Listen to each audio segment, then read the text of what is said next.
The next presenter is somebody who presented to us last year, the Innovator Panel, which was received by all of us with a lot of enthusiasm, and it gave us a lot to think about. This year, he again brings in something very new. He will take you to the past and bring you back to the present with an interesting subject, which is the need of the hour.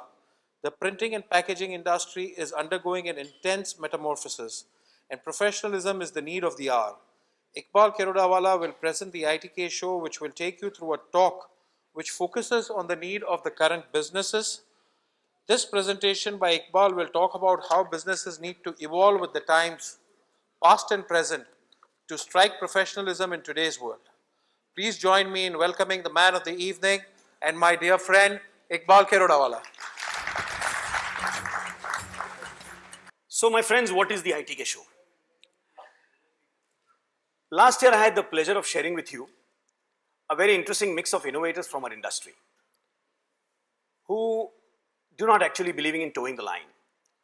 All of them thought out of the box and looked at their world very differently. This year, my friends at the Print Summit committee told me that I should look at something similar, try and get some innovators. And I can assure you that there are lots of them all over. But I said, let me try and present to you a very different kind of session this time. I started looking at innovators with whom we can relate from the past. And I started searching for war strategists. Now, why war strategists? It was relevant for me to know how those strategies can be modeled for today's business environment. I was amazed at the connection between the war strategies of the past and today's business strategies. In the very, very distant past, not all wars were fought strategically. You know, there were tribes, iski jagah isko chahiye, iski property isko chahiye. So wars used to be pretty brutal. It used to be more the individual who would affect the outcome of the war. But as tribes expanded and wars became bigger, it became apparent that war had too many hidden costs. And waging it blindly was not good enough for the victor as well as the loser. Somehow, they all decided that wars had to be fought more strategically.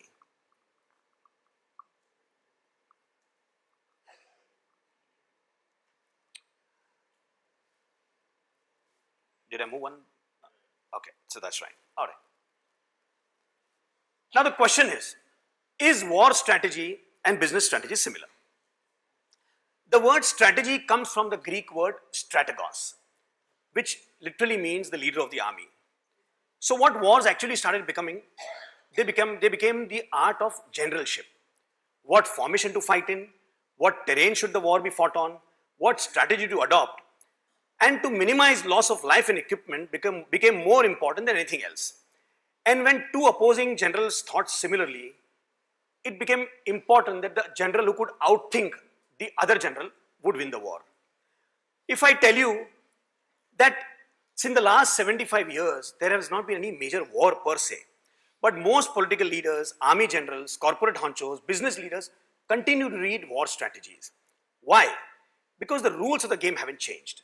Strategies helped them win the wars at that time, and strategies will help us win our corporate battles today. Before I get into the details, just a few disclaimers. First of all, I don't claim to be an authority on history. The highly knowledgeable amongst us might probably find me taking a few liberties with the figures and details. Very difficult to get all those figures in actuality, so please bear with me. Secondly, my comparison between war strategy and business strategy is not something that I've invented. Everybody knows about it. There are umpteen number of articles. I've referred to some gurus, some notes. So not something that is new. And lastly, it's a little heavy subject, so probably I might lose my link a little. So please bear with me. I'll try and come back as soon as I can. Let's start with a few basics. Tactics refer to movements which you do every 5 minutes or so. Strategy is your overall plan. So what actually happens is that the strategy is the entire business strategy. So when, say for example, Marico, what Marico did is an entire strategy of taking your product, what you were selling in bulk, brand it, and then sell it into smaller units and all over India. But tactics is what they do on day-to-day basis. What you modify on a day-to-day basis to achieve that master strategy is tactics. So to make it light, a strategy is like buying a fine bottle of wine when you're taking a lady out of dinner. Tactics is making her drink it. So in business as in war, a company can be small and win or can be large but lose. So the rules of the success or failure depends on a few key variables. You have to understand how to read the business landscape and act strategically. The right time or the best time to attack or defend. The right time to enter the field of battle or withdraw, and how to isolate, outflank, or even encircle the competition. Now, there is a big debate on whether war strategies and business strategies are similar. But remember that the attraction of applying strategic, operational, and tactical strategies of war are very similar, to business is very similar. Many principles and tools of war can be applied similarly to the business world also. However, there is one major dissimilarity between war and the business strategy is that earlier the war would be with only one particular enemy. Now, of course, you're fighting your battles with, well, probably hundreds and thousands. So that's the basic similarity. But remember one thing, that war planners have been dealing with asymmetric warfare, fourth generation warfare, low intensity conflict, and as in business, rarely do we deal with a single enemy. You look at the current wars that are happening with big companies, Apple and Samsung on one side, Coke and Pepsi on the other side, Microsoft and Apple, P&G and Unilever, Sony and Nintendo. So there are wars happening everywhere. So now let's go back to the core of my whole discussion, and that is going back into the past to compare war strategies with business strategies. So we'll start with Lord Krishna and his strategies for the war of Mahabharata. So Lord Krishna, as everybody knows, approximate dates, born 3228 BC, author of the Bhagavad Gita, called Kanha, the 8th avatar of Vishnu, Draupadi Sakha, Arjun Sarthi, and the man and the god whose ideas changed the war and its outcome. Why do I take the example of the Mahabharata and Lord Krishna's strategy is because Lord Krishna was probably the first disruptor. Now don't look at the word disruptor as very lightly. Please understand that in today's time also, it is the disruptors who take on the biggies and still end up on the winning side. I think even Mehul Bhai has given these examples, but look at Airbnb or look at Uber or look at Facebook or Alibaba or even Apple. They've taken on far bigger people to fight with, bigger companies to fight with, and have come out on the winning side. So that's what happened with Lord Krishna. He knew that his role in the Mahabharata was of a master strategist. It resonates with both a sense of purpose and also shows us how effective planning can turn the tables on any situation which seems overwhelming to us. So how did the Pandavas win? Look at the size of the two armies. The Kauravas had 11 Akshuhini. 11 Akshuhini is roughly about, one Akshuhini is 21,870 chariots, similar number of elephants, 65,000 horses, 1 lakh foot soldiers, whereas the Pandavas has just about 7 Akshuhinis. So technically, Kauravas had an army which was 1.6 times the size of the Pandavas. And each of its generals was an experienced veteran. All of us know about it. Bhishma, Drona, Karna, Ashwatthama, and finally Duryodhana. But remember one thing, that before the Mahabharata was fought, Lord Krishna, of course being his god, he had a vision. He told him that the Pandavas would really have no option but to get into the war. He realized that the Kauravas were not going to give things so easily. So he clearly realized that Duryodhana, with his ahankar and his ego and his anger, was never going to give the Pandavas their rightful dues. What he did is that he gave us, Lord Krishna gave us some brilliant business management strategies which applied to the Pandavas at that time and gave them the victory in the Kurukshetra. A good commander, a good general primarily tries to ensure that there is no war, which is what Lord Krishna wanted. He chooses to make an army and prepare his army in such a way that war actually becomes a non-requisite. And probably his preparation of the Pandavas was to try and avoid the war as much as possible. So now we start with the strategy that Lord Krishna gave to the Pandavas. Sam unfortunately has left, but he made a very relevant point in the first that he said that I don't want to teach, Gita to the Pandits, but probably I'm going to make an attempt, so please bear with me. Uddaret atmana, atmanam na atmanam avasadayet, atmaiva yatmano bandhu, atmaiva ripuratmanaha. The meaning of this beautiful slok is that let a man raise himself by his own efforts.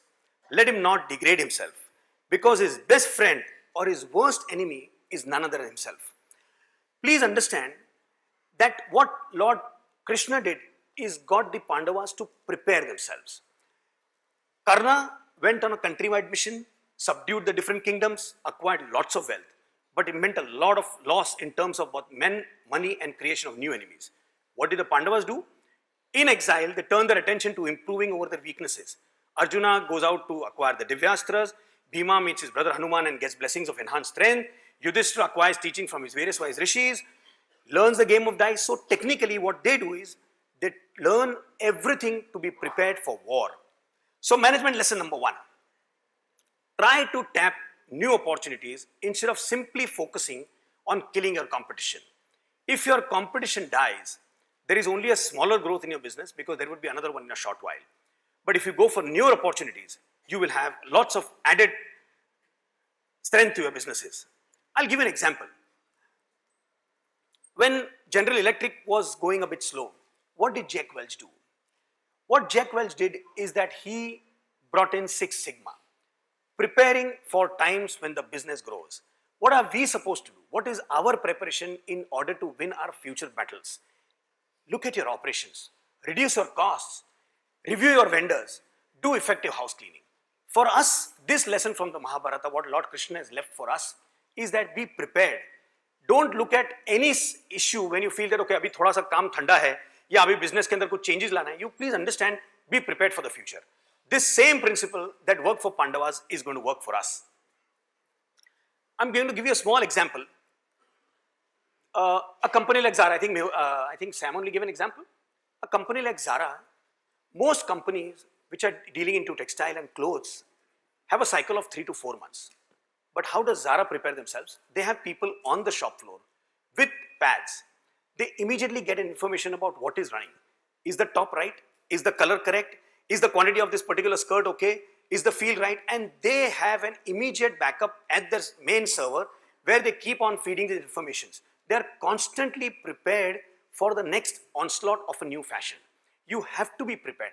Whereas the other companies take 3 to 4 months to come up with a entire new stock of clothes, Zara is generally out between 2 and 3 weeks. All of us who have shopped in Zara, even here or abroad, have realized that every time we go, you go to Zara, every 1 month or 2 months, you'll find a completely different stock. So that's a huge lesson for us. Management lesson number 2. Yatha kashtam cha sameyatam mahodadhau sametya cha vapeyatam tadbhut samagamaha. Coming together of living beings is like pieces of wood that come together in an ocean and having come together separate. What is the meaning of this? Please understand the importance of allies. What the Pandavas did is that they built the best of allies. What did the Kauravas do?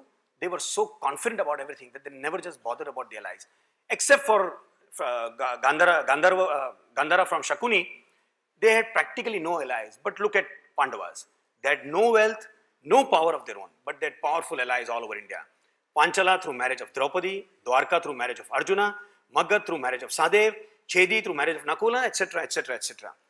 Management lesson number 2 says, while working on a big project, it's good to extend to other people who can contribute to you in whatever way or portions.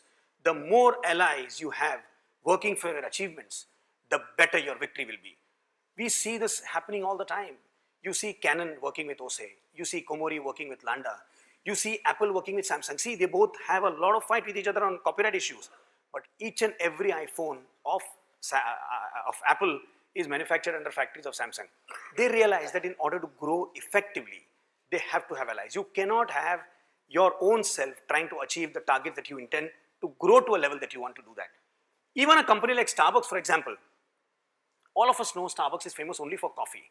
But Starbucks doesn't just deal in coffee. What they do is they've tied up with PepsiCo, to sell their Frappuccino. They've tied up with a lot of bookstores all over the US. They've tied up with a lot of small department stores all over US, put up their machines there and have a profit sharing ratio, so that profit sharing basis with that company. They have realized that in order to grow to a very, very big size, they need to have allies. So my friends, remember one thing, allies are important. We just talked a little while back with Fahim and Bimal.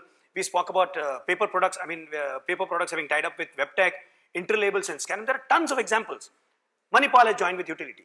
There are tons of examples when you realize that without allies, your growth is severely compromised.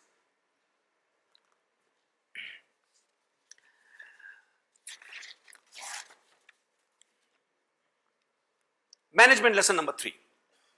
Shreyan swadharmo vigunaha paradharmat swanu nishthat swadharme nidhanam shreyaha paradharmo bhayavaha.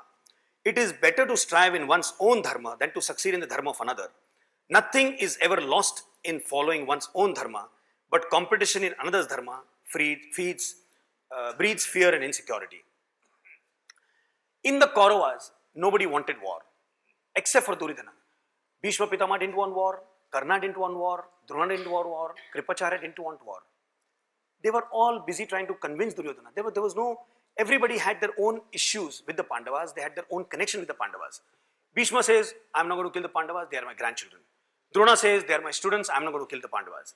Similarly, Karna says, okay, these are my brothers, I'm not going to kill the Pandavas. But look at the Pandavas. They all had common goals. But each one of them again had individual targets. Their own agenda became one with the team's agenda. So Drishtadumna was very clear, he is going to attack Drona.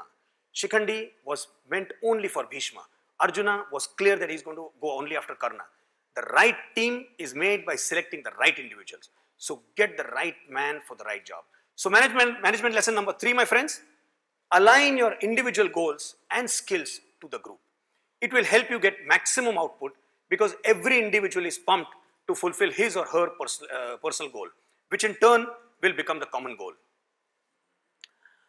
When you say individually align your goals, we have the best example. We have named that company enough times during today's day, Google. Look at Google. What do you think is actually Google's motive? Google's motive is very simple, make you go on the internet, full stop. अब किस तरह से आपको internet पे लेके जाना है, that is, they are trying to work out different ways to see that they get you on the internet. Give you a Chrome, which is an excellent way to go to internet. Give you driverless cars, so you spend more time while going from one place to another while on the internet. Use Google Glass, you're going to have more time on the internet. So the focus is very clear. The products can be 20,000, but the focus is very clear. All of us need to understand what are our absolute strategic moves that we need to follow. That should be our vision plan. The Amazons, the Flipkarts, the Snapdeals are very clear. They are trying to tell you, घर पे बैठ के खरीदी करो. The focus is very clear. I'm going to give you a lower price. I'm going to give you returns. I'm going to give you whatever. मेरा purpose एक ही है. I'm focused that I want you to come and you should घर पे बैठ के खरीदी करो. We sometimes wonder, Amazon इतना नुकसान कर रहा है, Flipkart इतना नुकसान कर रहा है. Their focus is very clear. They're going to first make you hate going to a shop. That's their basic intention. एक बार आप घर पे बैठना सीख गए, फिर कितना लेना? क्यों अभी आप कंपेयर कर रहे हो ना भाई? ये मैं दुकान में जाऊंगा तो 1000 रुपया, घर पे 800 रुपया. Gradually they'll make you stay at home. Their focus is very clear. So your individual motive, the motives for your strategy should be extremely clear. Now we come to management lesson number 4. Very famous shloka. Most of you know the meaning. Karmanye vadhikaraste ma phaleshu kadachana. Karmanye vadhikaraste ma phaleshu kadachana. Ma karma phal hetur bhurma te sangostva karmani. Shri Krishna said, you have a right to perform your duty, but you are not entitled to the fruits of your action. This is, my friends, where the word commitment comes to the picture. The big four all had an emotional attachment to the Pandavas. Everybody had a very subjective commitment. मुझे इसको नहीं मारना है, मुझे उसको नहीं मारना है. They were 1.6 times. They were bigger. They had a very clear focus. They didn't want to give something to the Pandavas. But because lack of commitment, look at the Pandavas. Abhimanyu, 18-year-old, knows the what is that? Chakravyuh. He doesn't even know the entire thing. Committed to the victory of the army, jumps in. He gets killed, but he doesn't say that मैं नहीं जाऊंगा. Yudhishthir, Dharmaraj, Narova Kunjarova. होता है. You have to be selective. Your commitment was clear. We need to win this war. So, management lesson number 4. If the people in your team are not committed to lay aside personal preferences, the team is just not going to work. Make sure that your common goals are achieved, even if it means keeping your individual goals pending. Steve Jobs formed a company in 1985, hires a CEO, gets kicked out of his own company. Commitment. Called back in 1995, realizes that he's got to now prove that Apple is going to be the best company in the world. Commitment. Lee Iacocca gets himself kicked out of Ford, joins Chrysler, makes it a commitment to ensure that Chrysler gets back on track. Legendary. How did it get back on track? Created a huge hue and cry, went to the Senate, told them that if you close down our companies, the Japanese will run us over. He was very clear, brought Chrysler back from the brink, and we all know the story of Lee Iacocca. Now let's come back to what we are talking about here. Look at the individual commitments of this esteemed gentleman sitting in the front. You have Mr. Narendra, you have Pranabhai of Technova, you have TCPL, you have Manipal, you have a company called Astron in Ahmedabad, focused, committed. They are very, very clear. I was speaking to Narendra sir a few days back and we were just talking and he was talking about a new capital equipment that they were doing and I shared with him, I said, sir, when you buy a large equipment, it makes us feel that everything is okay with the world. Because business nahi hai, US mein aisa ho raha hai, falani jagah par aisa ho raha hai, but when the biggies give their commitment, when Komori tells you that okay, it's selling 211 machines, when the biggies are buying, everything is right with the world. So we all feel that okay, we get inspired. So my friends, we need to understand that the commitment of the leaders makes a huge difference.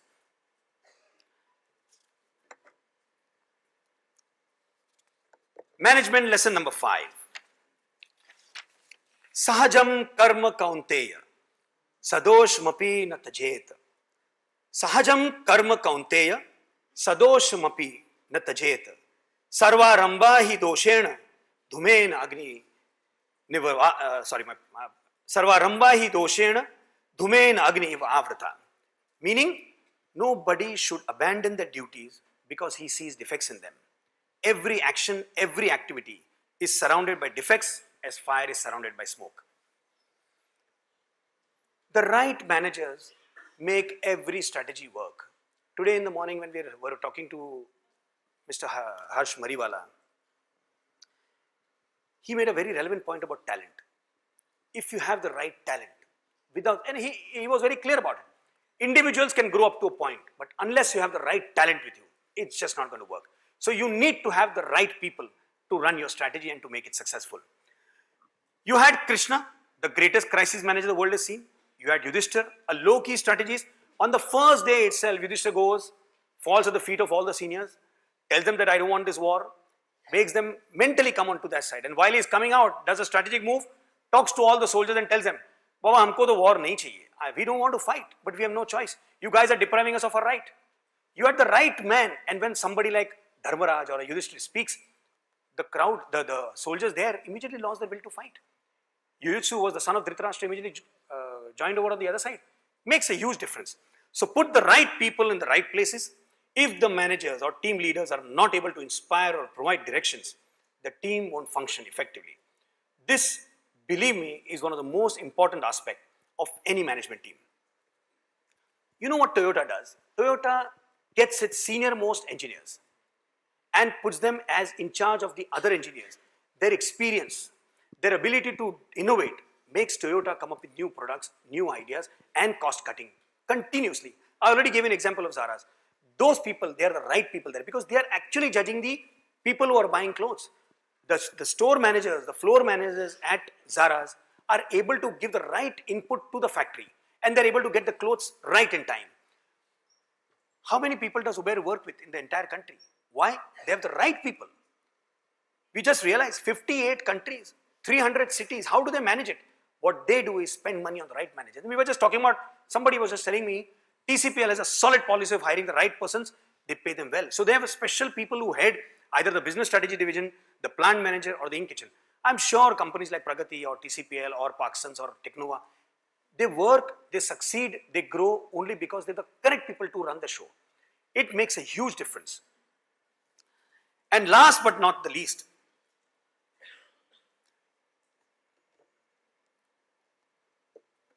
this itself is self-explanatory.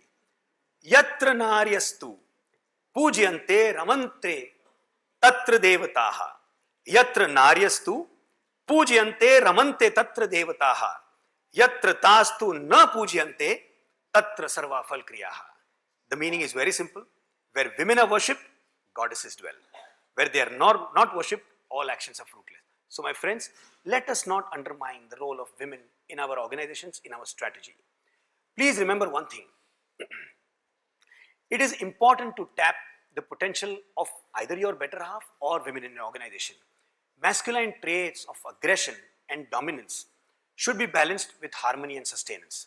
We have a lot of examples of ladies running the top shows in the country and internationally, so I don't need to give you examples. Fahim, this is either ticking too fast or am I going too slow? So I'm a little worried. Anyway, so we'll try and do that. Friends, let me quickly go through the slides because I think what I need to tell you in the end is far more relevant. Don't be a Bhishma. Are you a Bhishma? If you are going against the system, if you don't realize that time is up, I need to move away and let youngsters take place. Strategies and tactics need to be run by the newer people. Bhishma knew that he could predict the time of his death. He could choose the time of his death. So he continued to be on the throne. He continued to be controlling everything. Don't do that. My suggestion is that if you want to run an effective strategy and if you want to run Lord Krishna's strategy, he had no choice. Lord Krishna gets down from his chariot. He had promised everybody that I'm not going to fight. But when Arjuna cannot kill Bhishma, Lord Krishna gets down from his chariot and says, if you don't, I will. Why? Because he's trying to tell us, time's up. Ho gaya. Don't be a Bhishma. Are you a Drona? Are you taking sides? Are you closing your eyes? Are you not understanding that there is a time for the correct person to take the correct position? Do you not realize which side you should be on? Very, very critical. So don't be a Drona. Don't be a Karna. Don't try and belong to clubs where you have no place. By BMPA mein aao, MMS mein aao, join karo, Rotary chodo, Lions chodo. This is an organization. Join the Carton Forum. Be a part of the club where your voice is very, very relevant. You are a charioteer. मैं जाऊँगा अर्जुना से लड़ने के लिए. Don't. We have enough fights in the charioteers also. Are you a Yudhishthir? Are you feeling that life has to be perfect? I cannot do anything which is not correct. I think the Chief Justice is gone, I think, so I can take liberties with him. Judge साहब बोलते हैं, law, pretty heavy discussion actually. I mean, काफी चीज, don't break the law. Of course, I'm not telling you break the law. But please understand, you have to understand the semantics of the law. Customer को ये बोलना कि भाई कल आपको delivery दे रहा हूँ, वो युधिष्ठिर बोलेगा कि नहीं साहब अभी तक तो पेपर भी नहीं आया है. So let's not be like that. You cannot be a Yudhishthir. It does not work. Sorry, I hope this is not getting recorded, but well, this is the fact of life. And finally, don't be an Arjuna. Don't analyze too much. Project सामने है, you can see the results. You know that this needs to be done. You have a strategy in place. You have the tactics in place. Don't sit around analyzing it till it gets beaten to death. You are not going to have Lord Krishna standing next to you and telling you, boss, ladna hi padega. You have to do whatever you have to do. You have to understand. You don't have to analyze too much. So my friends, if you have to grow, if you have to understand how to survive in today's world, you cannot be all these characters. They were very lucky. They had Lord Krishna. Apne paas koi nahi hai. Now, I am now going to give you, I think I've got enough time to probably do this. While I was studying this entire presentation, I'm a big fan of Lord Krishna, so please pardon me if I take liberties. I feel that he's one of the gods who allows me to speak thoda sa idhar udhar. When I was doing this presentation, I realized Lord Krishna was the perfect CEO. How? So today morning I got an opportunity when Harsh Mariwala was speaking. And when I was listening to him, I realized that the Lord 3000 years back has probably left us a brief outline of how a CEO should be. I'm going to get, मेरे को ऐसा लगा शायद कि हर्ष मरीवाला ने मेरा presentation देख लिया, because the points that he was talking about were pretty similar to what I was going to speak. And then I realized, no, these are the qualities of a good CEO. So let me take you through this. First, let me talk to you about the Krishna advantage. In older times, old enough to be termed mythological, the kings used to have a council of ministers, the board of directors, whatever we would call them today. They would suggest various ways and tools and means to improve and expand their kingdom, generate more profits. Idhar jao, paisa milega, udhar jao, jagah milega, etc., etc. Not all kings were exactly concerned with keeping their people happy. They were more concerned with their own exploits, and they were trying their very hard to, sort of have their names to be etched in the memory of future generations. So what they would do, they would build huge palaces. They would have huge idols named after them. They wanted to command respect. But there were a few kings. Lord Krishna was a king who had all the systems right. He had perfected the art and skills of management so well that not only do we consider this to be divine, but they command our love and respect even after so many years. So Lord Krishna had what it takes to be one of the greatest managers of all times. And we are not even talking of Bhagavad Gita yet. So how? The first and the foremost, ethics first. All of you are aware of this story that when Arjuna and Duryodhana both went to him, so Arjuna quietly sat. Duryodhana reaches first. I think you are aware of this. He goes and sits near his head. Arjuna goes later, goes and sits near his feet. Now, Lord Krishna could have simply got up, opened his eyes and said, Bhai, Arjuna is my half-sister's husband. So I'm sorry, but I have to side him. But Lord Krishna, being Lord Krishna, follows ethics. He says, मैंने आँख खोली, जो मुझे पहला दिखा, मैं उसको मांगूंगा, उसको जो वो मांगेगा वो दूंगा. At the same time, he says, I'm going to give Duryodhana also what he's asking for. It's a different issue that Arjuna asks Lord Krishna and Duryodhana gets his army. Duryodhana is what he wanted. But let's look at this point of ethics first. He did not at all say that I'm sorry Duryodhana, but this is family. These guys are extremely dear to me and Draupadi is my Sakhi. I'm sorry, but Duryodhana, this is your war, fight it. Sab kuch ho gaya tha. Everything was very, very clear that it was going to be the Pandavas who were going to get the first right on him. But ethics first. So Lord Krishna not only gives both of them an equal opportunity, he also decides to be fair. Now that's what a good CEO should be. So, secondly, solution oriented. This is a very, very, very important, and I'm going to connect it to Mariko and explain to you why I consider this. Lord Krishna goes to Dhritarashtra, tells him, "Bhai, हमको war नहीं चाहिए. Give us 5 villages. 5 गाँव दे दो, हमको war नहीं चाहिए." Solution oriented. He knows what the outcome is going to be. Being God, he knows. But he does not let go of that chance. He goes and says, give me 5 villages. These people are not going to fight war with you. They don't. A good CEO is always solutions oriented.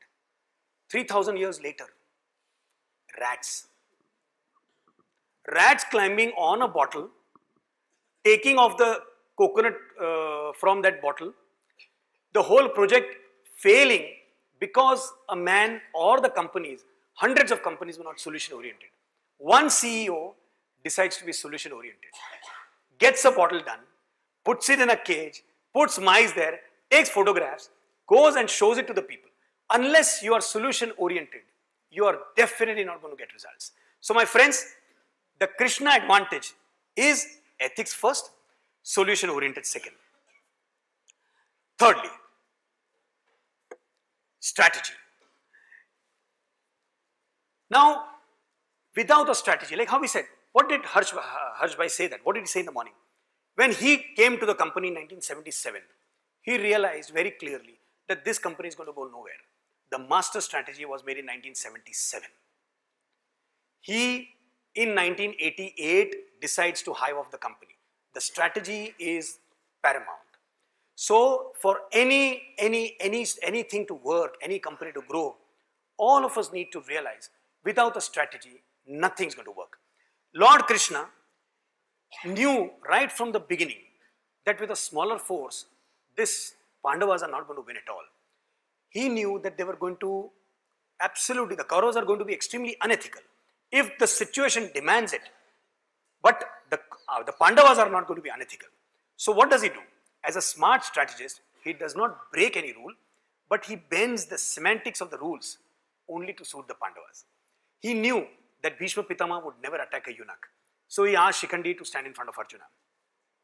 Arjuna vows that he will kill Jayadratha before sunset. We all know what kind of miracle Lord Krishna creates a solar eclipse, does that. So he doesn't break rules, just bends the semantics a little.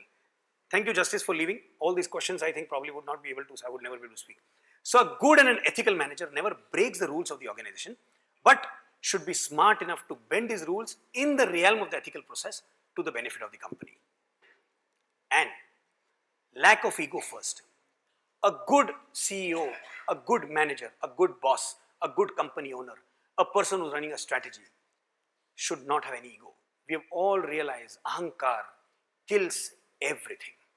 Do you remember that this god actually goes away from Mathura? Why does he go away from Mathura? Chooses to call himself Ranchod. He knows that the world is going to call him a Ranchod. Any person will say, Bhai, I can wipe out everything. But for the sake of his people, for the sake of the future, Jarasandha, sir, Jarasandha was attacking him 15, 17 times. And in order to protect his people, the Lord moves himself out. The lesson for us as CEOs, as chiefs, as bosses, no ego. This comes from the Lord himself. We are nothing. Now, and last but not the least, Lord Krishna as the motivator. For the sake of upliftment of dharma and the destruction of adharma, Krishna will never shy away from taking any step.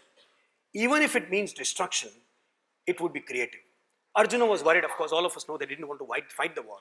If it was not for Lord Krishna over there as a motivator, things wouldn't have worked. There wouldn't be any Mahabharata, there wouldn't be any Bhagavad Gita, and we would all be probably having a Kali Yuga much before Lord Krishna.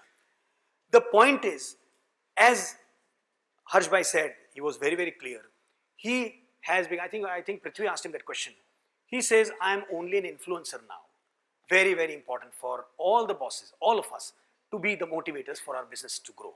We cannot be, as I was saying, Henry Ford in 1922 mein bola, कि भाई we need to leave our places, दूसरे को आने दो. Lord Krishna told us 3,000 years back, Bhishma, get out, please, let the new people take place. So you need to motivate your new team, you need to motivate your people to get going and achieve your targets and your strategy. My friends, there are not more than 7 musical notes. Their combination yields more melodies than we can ever imagine. There are not more than 4 primary colors, we know that, CMYK, and yet their combinations yield more colors than can ever be seen. There are not more than 4 cardinal tastes, we all know that, sour, salt, sweet, bitter, but yet see the amount of taste that we can experience by just joining them. In warfare, 2 methods of attack exist, the direct and the indirect. Yet their combination yields endless series of maneuvers. It is like moving in a circle which never ends. The consummate leader, that includes you and me, have to first make the team invincible, because that's what we can control. And then we watch for vulnerability in either our competition or our customer, and then we go and attack. This is not something, their vulnerability is not something that is within our control. But our growth, our power, our being ready, our creating allies, our preparation is all within our control. Remember this sentence, my friends. A victorious army first wins and then seeks battle. A defeated army first battles and then seeks victory. When Colin Powell, during the Desert Storm, George Bush, the senior, calls Colin Powell, tells him, when do we go and attack Iraq? Are we ready? What is the numbers? He says, sir, for every 1 Iraqi soldier, I have about 350 US soldier in place. George Bush says, so what are we waiting for? Finish them. He says, no, we are not ready. Bush gets angry. He said, are you crazy? Ek ke samne 350. He says, sir, I will tell you when I am ready. And when will you be ready? He says, when I have 1,000 against 1. Because even at 350, there will be 1 Iraqi soldier, wo bolega, sala marunga, lekin 100 ko maar ke marunga. But the moment you have 1,000 against 1, wo bhag jayega. So you have to be immensely ready. You have to be ready. Whatever you are doing, whether it's your strategy, whether it's your business plan, whether it's your projection for the future, be completely ready. A victorious army, a victorious team, a victorious company first wins and then seeks battle. A defeated army first battles and then seeks victory. I'll end my presentation, my friends, with a very, very nice line. Swagrahe pujate murkaha, swagrame pujate prabhuha, swadeshe pujate raja, vidwan sarvatre pujate. A fool is worshipped at his home. A chief is worshipped in his town. A king is worshipped in his kingdom. But a knowledgeable person, my friends, is worshipped everywhere. Are we knowledgeable? Make yourself knowledgeable. Thank you so much.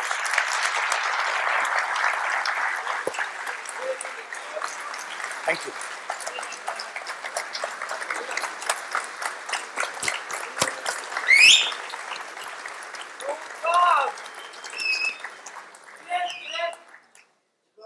Fantastic, Iqbal, and that is why it is called the ITK Show. Okay? Relevance to history and bringing it to the current business environment. Thank you very much, Iqbal. I request Narendra sir to please be on the stage and present a memento to Iqbal.